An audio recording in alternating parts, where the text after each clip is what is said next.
कुछ बनने से पहले कुछ बनना पड़ता है। अब ये बुद्ध एस्पिरेंट के रूप में, यहां आईएएस के रूप में, लेकिन इन दोनों के बीच में यह कड़ी है त्याग की, तपस्या की, साधना की, ध्यान की, प्राणायाम की, और ये 99% लोगों में मिसिंग है और यही असफलता का एक बहुत बड़ा कारण है। मैं जानता हूं आप सब परेशान हैं, आपको दिशा नहीं मिल रही है, कोई जगाने वाला नहीं मिल रहा है।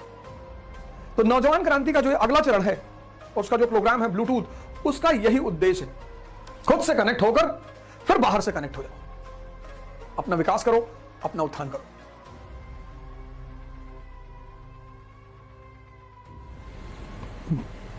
जय हिंद फ्रेंड्स।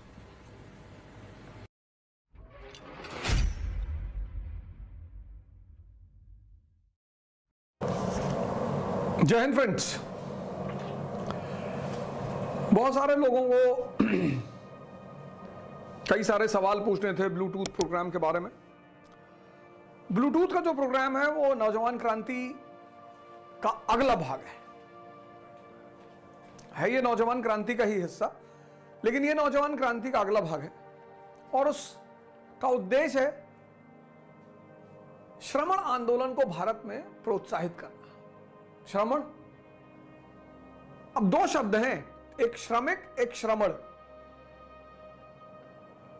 श्रमिक मतलब जो बेहोशी में मेहनत कर रहा है, 6 साल से तैयारी कर रहा है, 7 साल से तैयारी कर रहा है, प्री ही नहीं निकला, मेहनत कर रहा है, रिजल्ट नहीं आ रहा है। सन्यासी, कुछ बनने से पहले बुद्ध भगवान है, राम भगवान है, कुछ बनने से पहले कुछ बनना पड़ता है। बुद्ध राजकुमार के रूप में, राम राजकुमार के रूप में। राजकुमार से भगवान की जो दूरी इन लोगों ने तय की, उसके बीच में यह है, यही था भारत का सन्यासी आंदोलन, यही था भारत की जान।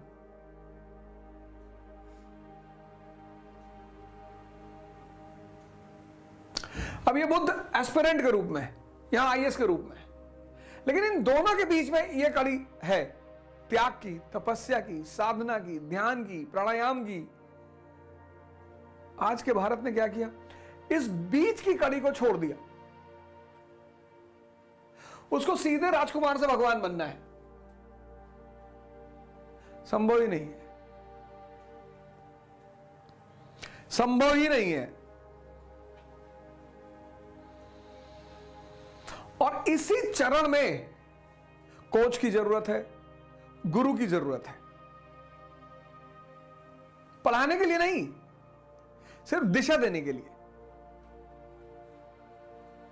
इसी चरण में निराशा पैदा होती है, हताशा पैदा होती है, क्रोध आता है, डिप्रेशन होता है, कोई साथ में नहीं होता, बस एक आदमी होता है, गुरु या कोच।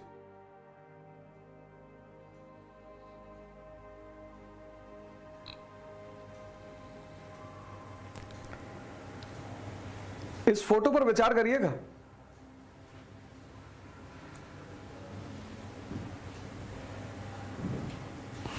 पढ़ने से मुक्ति नहीं मिलती। पर एक आश्रम था संत महात्माओं का, कई सारे सिद्ध महापुरुष वहां रहते थे। तो उस आश्रम के एक पेड़ पे तोतों का एक परिवार भी रहता था।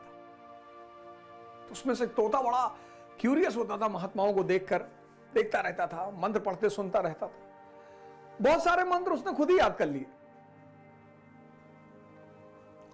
महामृत्युंजय का जाप करने लगा, गायत्री मंत्र पढ़ने लगा, गीता के कई श्लोक याद कर लिए।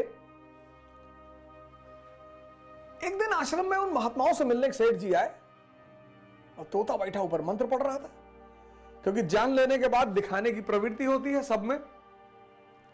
सेठ जी ने कहा, पकड़वाओ यार, तोता बड़ा शानदार है। तोता पकड़वा लिया गया। तोता पहुंच गया पिंजरे में।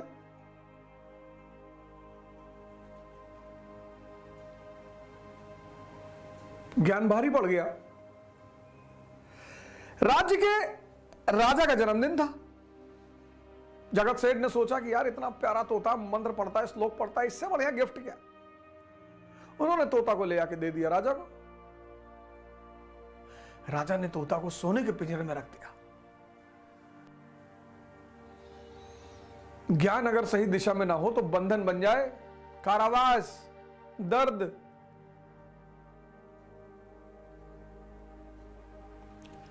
तो एक बार राजा ने भागवत कथा पढ़ाई। तो पंडित जी आए, भागवत कथा पढ़े, और भागवत कथा होने के बाद जब कथा का अंत हो तो कहे हरि बोले मुक्ति होए, ज्ञान मिले मुक्ति होए। और जैसे पंडित जी बोले हरि बोले मुक्ति होए, ज्ञान मिले मुक्ति होए, तोता पकड़ ले, कहे पंडित जी झूठ बोल रहे हैं। पंडित जी को बहुत बुरा लगा कि यार ये सबके सामने कह रहा पंडित जी झूठ बोल रहे हैं। फिर दूसरे दिन पंडित जी आए, फिर उसने कहा पंडित जी झूठ बोल रहे हैं। फिर तीसरे दिन जब कथा खत्म हुई और पंडित जी ने कहा हरि बोले मुक्ति होए, ज्ञान मिले मुक्ति होए, बोले पंडित जी झूठ बोल रहे हैं। पंडित जी तो बेचारे बहुत टेंशन में आ गए, यार ये बहुत बदतमीज आदमी है यार। तो पंडित जी ने जाके अपने गुरु से कहा कि राजमहल में एक तोता है और राजा का प्रिय तोता, कुछ कह भी नहीं सकते, और जब मैं कथा के अंत में कहता हूं हरि बोले मुक्ति हो, ज्ञान मिले मुक्ति हो, कहता पंडित जी झूठ बोल रहे। गुरु ने कहा ठीक है, ऐसा करो, कल जब तुम कथा करने जाना तो मुझे बताना, मैं भी चलूंगा। गुरु जी भी पहुंचे। गुरु जी गए और तोतों के कान में उन्होंने कुछ कहा। फिर गुरु जी चले गए। गुरु जी ने कहा पंडित से कि अब आप बोलो, आप ये परेशान नहीं करेगा। तो फिर अगले कथा पंडित जी ने कही, फिर उन्होंने कहा हरि बोले मुक्ति होए, ज्ञान मिले मुक्ति होए। अब की बार तोते ने कुछ नहीं कहा। भागवत कथा खत्म हुई, तोता कुछ बोला ही नहीं। पंडित जी भी बड़े हैरान हो गए, गुरु जी ऐसा क्या बोल दिया इसके कान में। खैर जिस दिन भागवत कथा खत्म हुई उसके दूसरे दिन तोता जो है सुबह पिंजरे में पड़ा हुआ था। देखा लोगों ने, हिलाया डुलाया, हिला ही नहीं। लोगों को लगा मर गया।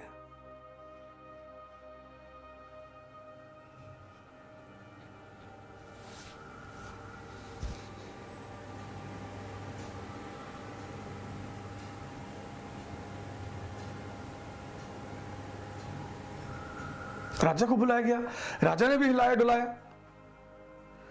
तो राजा ने कहा भैया इसे ले आकर बाहर छोड़ा। जैसे ही बाहर छोड़ा वो ओढ़ के पेड़ पे पहुंच गया।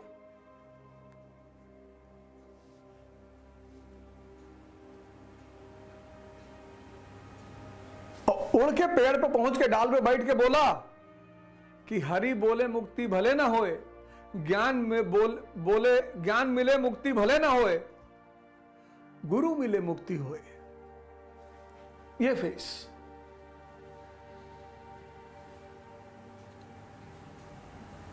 कुछ बनने से पहले कुछ बनना पड़ता है। ये सन्यासी, सन्यासी मतलब घर छोड़कर भागने वाला नहीं। डिसिप्लिन, प्रायोरिटी, गोल। और ये 99% लोगों में मिसिंग है, और यही असफलता का एक बहुत बड़ा कारण है। पढ़ने लिखने से आप हवाई जहाज में ट्रेवल करो, सबसे ज्यादा पढ़े लिखे लोग वहीं बैठते हैं, और वो बेचारी एयर होस्टेस कितनी बार बोलती है open the window, close the tray table, straighten your chair, seat belt लगाओ। फिर बाद में आके सबको सीट बाय सीट बोलती है कि please sir close your tray table. सबसे पढ़े लिखे लोग वहां बैठते हैं। फिर प्लेन लैंड किया, जैसे ही लैंड करके रनवे पे पहुंचा, कई लोग खड़े होते कि भैया, वो चिल्लाती रहती sir please sir please sir please. अरे सर को समझ में आए तब तो। मैं तो हमेशा कहता हूं कि इंडियन प्लेन्स में एयर होस्टेस नहीं होनी चाहिए, बाउंसर्स होने चाहिए। खड़े हुए मारा भड़ाक से 4 फुट नीचे।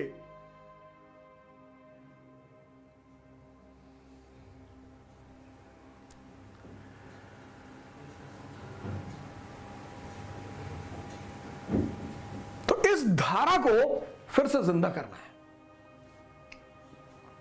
आप इस दौर से गुजर रहे हो, लेकिन आपको डायरेक्शन नहीं मिल रही, अप्रोच नहीं मिल रही। पढ़ा तो सब रहे हैं, हिंदुस्तान तो टीचरों का देश है, एक से एक टीचर है, बड़े बड़े टीचर। यहां टीचरों की तो कमी ही नहीं।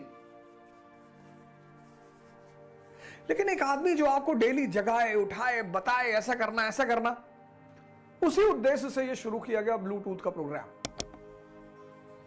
501 रुपए फीस पर महीना। 10 फरवरी से शुरू हो रहा है पहला सेशन।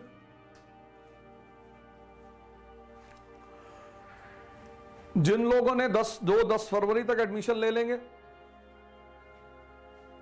11 फरवरी के बाद जो एंटर करेगा उसको 1100 रुपए देना पड़ेगा। 6 महीने बाद फीस बढ़ जाएगी और 1 साल बाद इस प्रोग्राम का पूरा स्वरूप बदल जाएगा। 4 दिन क्लास चलेगी हर सप्ताह में। मैंने पिछली बार भी कहा था मैं दिल्ली में नहीं रहूंगा, प्रोग्राम नहीं होगा। अब ऐसा नहीं कि मैं 2 महीने दिल्ली में ही नहीं हूं, तो खैर हर जगह लगभग कैमरा और स्टूडियो की व्यवस्था है। और प्रोग्राम की सबसे खास बात यह है कि प्रोग्राम सुबह 5 बजे से होगा, 5 to 7। 1 घंटा ध्यान योग और 1 घंटा क्लास। पर डे मैं आपको बताऊंगा आज क्या करना है, आज क्या शेड्यूल बनानी है, आज कैसे करना है। मतलब ये पूरे प्रोग्राम का ऑब्जेक्टिव है डायरेक्शन और अप्रोच।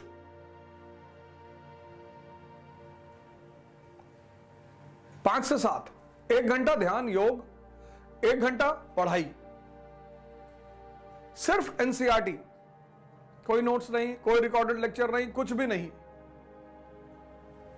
कोई नोट्स नहीं, कोई रिकॉर्डेड लेक्चर नहीं। आपका आज का प्रोग्राम छूट गया, उसका कोई रिकॉर्डेड लेक्चर नहीं, कोई नोट्स नहीं, सिर्फ एनसीईआरटी। 10 फरवरी से जो पहली एनसीईआरटी शुरू होगी वो है modern India, Vipin Chandra class 12th।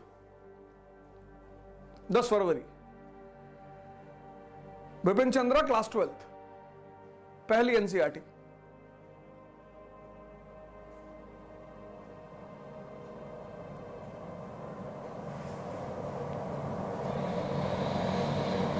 ये पूरा था प्रोग्राम का स्वरूप। सुन लीजिए टर्म एंड कंडीशन, फिर एडमिशन लीजिएगा।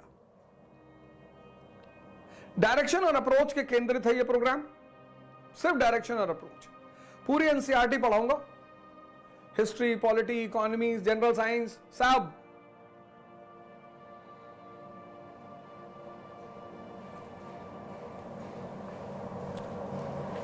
कोई नोट्स नहीं मिलेगा, कोई रिकॉर्डेड लेक्चर नहीं मिलेगा। 5 से 7 प्रोग्राम होगा, सुबह 5 बजे, 5 से 6 योग और ध्यान, 6 से 7 क्लास।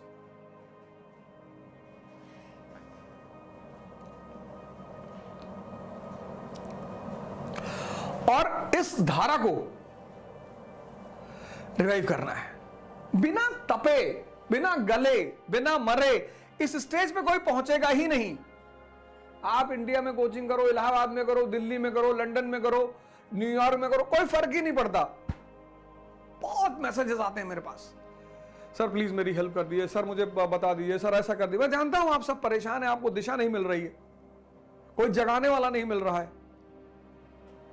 तो नौजवान क्रांति का जो अगला चरण है, उसका जो प्रोग्राम है ब्लूटूथ, उसका यही उद्देश्य है। आप यहां पे हैं, राजकुमार है, अब आपको तपना पड़ेगा, गलना पड़ेगा।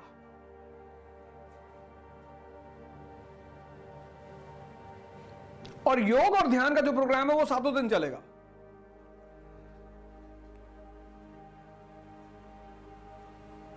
वो तो 7 दिन चलेगा,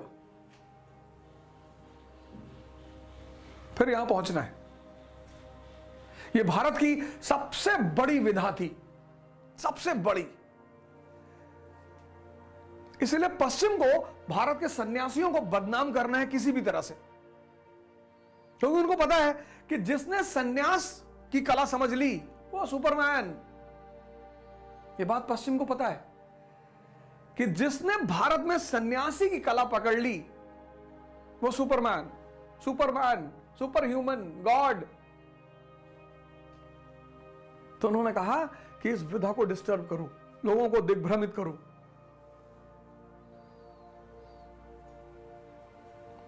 राम को जो समझ गया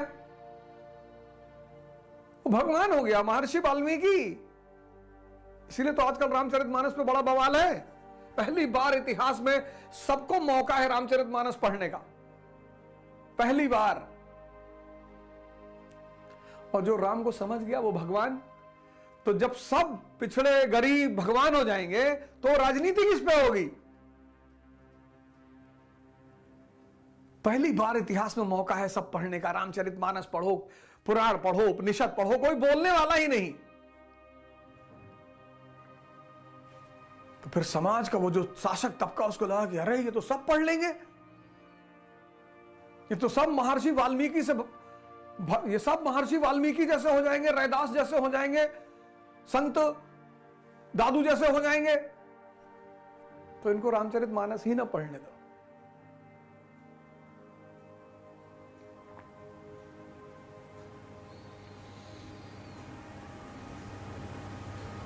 ये है नौजवान क्रांति 2.0 का मेन प्रोग्राम ब्लूटूथ। खुद से कनेक्ट होकर फिर बाहर से कनेक्ट हो जाओ, अपना विकास करो, अपना उत्थान करो। 10 फरवरी सुबह 5 बजे मिलेंगे। जय हिंद।